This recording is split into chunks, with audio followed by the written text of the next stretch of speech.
હવે વાત મધ્ય ગુજરાતમાં યોજાનાર સ્થાનિક સ્વરાજ્યના જંગની કરીશું। ખેડા નગરપાલિકામાં આ વખતનું મતદાન જબરજસ્ત રહેવાનું છે, કારણ કે 7 વોર્ડની ચૂંટણી માટે 104 જેટલા ઉમેદવારો મેદાનમાં ઉતર્યા છે। જો કે જાણવું એ જરૂરી છે કે અહીંની મુખ્ય સમસ્યાઓ અને પ્રાણ પ્રશ્નો કયા છે। ખેડા જિલ્લાની ખેડા નગરપાલિકા મત વિસ્તારના મતદારો મારી સાથે છે, એમની સાથે વાત કરીને જાણીએ તેઓ શું કહી રહ્યા છે ખેડા નગરપાલિકા ઇલેક્શન સંદર્ભે। સૌથી પહેલા એક તમારું નામ શું છે? અયુબભાઈ સૈયદ। અયુબભાઈ, મને એમ કહો કે આ તમારી નગરપાલિકાની સૌથી ઇન્ટરેસ્ટિંગ બાબત કઈ છે અને શું લાગે છે આ ઇલેક્શનમાં માહોલ?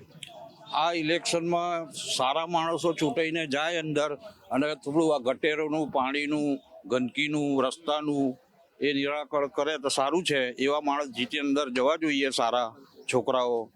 આ જૂનાએ કશું કર્યું છે નહીં અને ટેચ્યુ ગાડી બી ગંદકી થાય છે, લારીઓ વાળાની જગ્યા નથી, એમની વ્યવસ્થા કરે।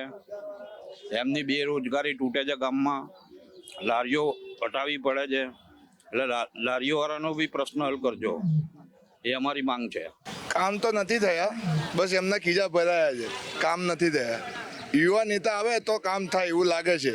વોર્ડની અંદર જે પાણીની સમસ્યા છે કે ચારે રસ્તામાં પાણી જે આવે છે, કેટલા લોકોને જાનહાનિ થાય છે। પાણીનો પહેલો નિકાલ થવો જોઈએ 7મા વોર્ડમાં। ગમે એટલા ચૂંટાઈને આજ સુધી પાણીનો કોઈ નિકાલ થયો નથી ને પાણી વેરમ ઝેરમ ઢોર જ કરે છે ચારે બાજુ।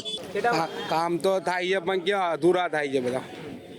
ને બીજી વસ્તુ કે મામલતદાર ઓફિસ પાછળ ગેરકાયદેસર ઝૂંપડા બંધાયા છે, તાત્કાલિક લાગવતથી આંકડીઓ નીકળી જાય છે। અમારે જેવા બાંધે છે તો અરજીઓ 40-50 જણા નાખે છે અને તોડી નાખે છે।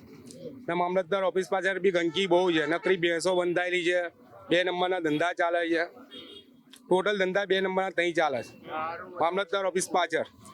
અને અમારે જ્યાં જે મારું ઘર છે જ નહીં, ભાડે રહું છું, પણ જે અમે બાંધેલું તો 40-50 જણા અરજીઓ નાખીને તોડાઈ નાખ્યું। પહેલાં તો કામો થયા બી છે ને નહીં થયા, પણ બદલાવ આવશે ક્યારે? આપણે એવું કહ્યું છે દેશ 1947થી આઝાદ થઈ ગયો છે, પણ ગામમાં તમારે બદલાવ લાવવો હોય તો જે કામ કરે એવા હોય। હજુ બી પબ્લિકમાં કોઈ બદલાવ, નેતા ક્યારે બદલાશે કે ચવાણું, નાસ્તો, ભજીયા, મોટા મોટા પોસ્ટરો માર દે એવા લોકોને તમે જીતાડશો, એ ખોટા ખર્ચા કરશે, 2-5 લાખ 10 લાખ રૂપિયા વાપરશે તો એ ગામ માટે શું વિકાસ કરશે?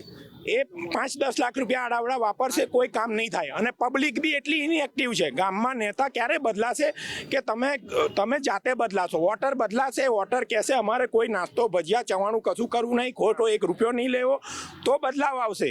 અપક્ષ હોય કે જે બી હોય, કામ કરે એવા આવવા જોઈએ। અમારે તો અમારો 6 નંબરનો વોર્ડ છે, 6 નંબરના વોર્ડમાં અત્યારે બધા વોટ માંગવા આવે છે, પણ એના આગલા 5 વર્ષમાં જીતેલા કોઈ દિવસ ઝાંકવા બી નહીં આવ્યા અત્યાર સુધી અમારા ફળિયાની અંદર કે શું સમસ્યા છે, તમારી જોડે કોઈ તકલીફ છે, કોઈ કશું પૂછવા જ નહીં આવ્યું અમને 6 નંબરના વોર્ડની અંદર।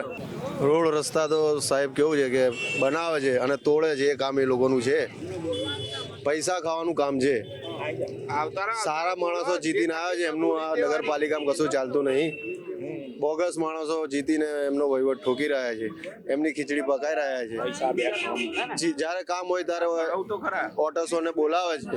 નહીં મળતી સાહેબ, અમારે પીવાનું પાણી નહીં આવતું, કોઈ દેખવા નહીં આવતું। અમારા સામે ગંદકીનું પાણી પીએ છે સાહેબ 10 વર્ષથી।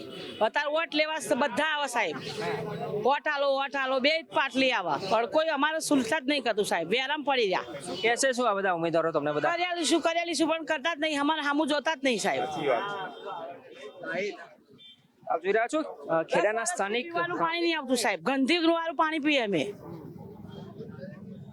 કે તમે પેલા કહો એવું અમને ક્યાં કરે છે, કોઈ સાંભળવા તૈયાર નહીં। પાણી આવે તો અમારે સામું જોવા નહીં આવ્યા સાહેબ।